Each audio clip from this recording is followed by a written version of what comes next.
chicken. Yes, po.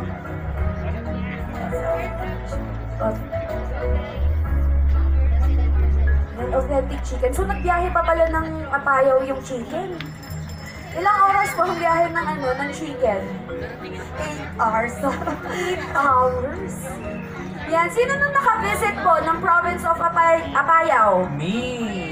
Sobrang ganda po ng Apayao. If you haven't visited it, kakaiba ang probinsya ng yes, Apayao.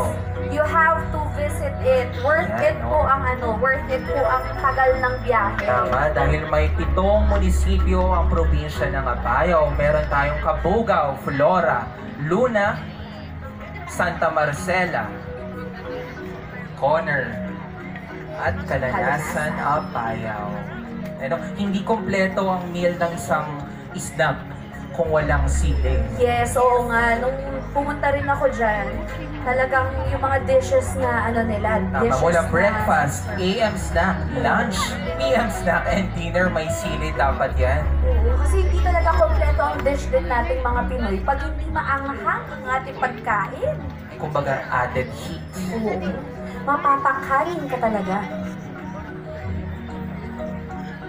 Rice is rice. Rice is life.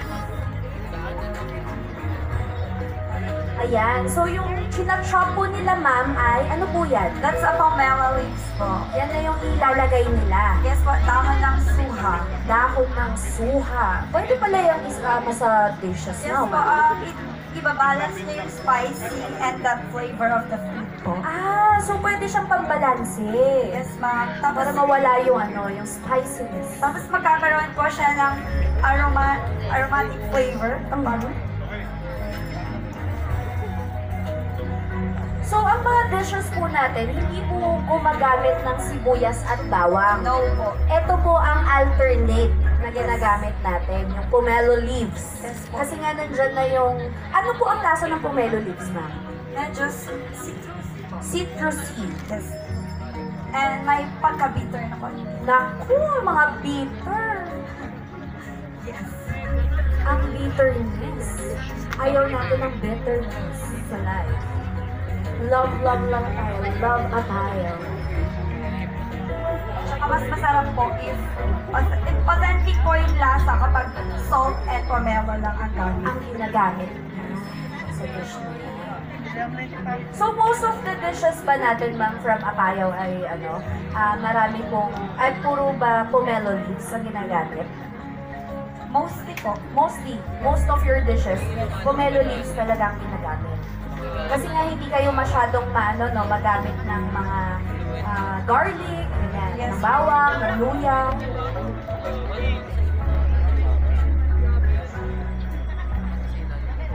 Oo nga pala, Ma'am Jazel. Ang ganda kasi ng suot ng mga natin, mga chefs natin dito sa harap.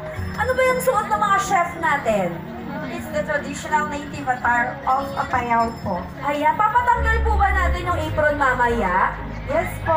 Oo, para makita naman natin yung ganda ganda ng damit ng Apayao. Actually, crop top yan. Kami po ang unang crop top sa Cordillera. Talaga ba? Kung ma-crop top pa lang mga taga-Apayao, titignan natin yan mamaya, papatanggal natin sa kanya. Yan, hindi lang kababaihan ng mga Ang gumagamit susuot ng ng crop crop top. Sa top. probinsya ng Apayao, pati ang ating mga kalalakihan. Yes. And very, very traditional ang pag-wear nila. Maganda siyang tignan. Ayan. So, nilagyan po ng sili. Parang may nakita akong sili na nilagay nila. Yes po. Ayan. Sino nang ready magkanin?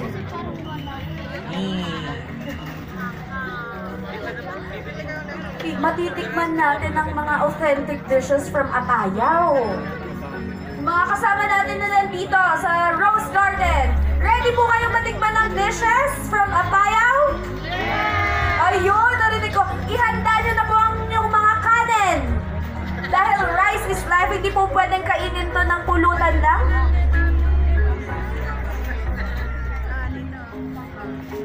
Ayan, so yung nakikita po natin ngayon sa screen is the sinurusur.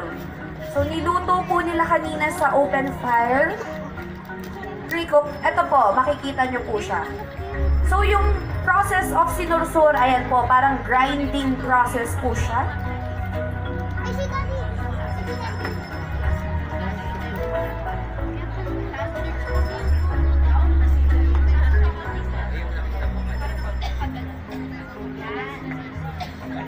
Yan, that is the process of sursur. Yes po. That's why it was called sinursur. Sinursur. Sa sinursur po, we can use po, in traditional po na ginagamit sa Apayao is yung native eel po. But we can use or the kiwat po. That's what we call kiwat. Kiwat is eel, ma'am. Yes. Local term natin. Yes po. Yan, may bago tayo natutunan. Kiwat is eel. Pero yan po is bangus. Ay, that's bangus. Yes po. Hindi pala siya eel. Bangus pala. So, ma'am, question, puro fish lang ba ang pwede natin isursur? Pwede pong vegetables po. Vegetables. Like string beans. Tapos, yung puso ng saging, pwede rin po. Yun yung ginamit namin dyan with the fish. Parang naaamoy nyo na ba? Hindi pa. Walang Malapit na. nangyayari. Pero malapit na. Yan. So, Kami kasi dito na aamoy na namin sa harapan eh. So, nabanggit ni ma'am kanina yung sinursur, pwede yung vegetables.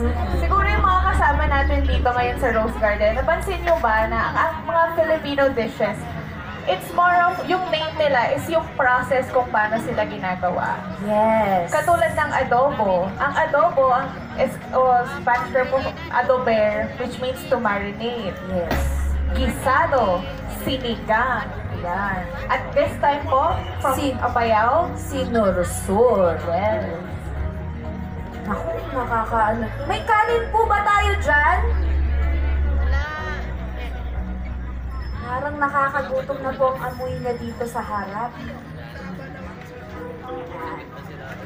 Ma'am, saan po traditionally niluluto talaga itong mga dishes natin na to? Ito po, yung mga pinaglulutuan nila. Yan po yung traditional way po. Pero hindi siya sa shelling niluluto.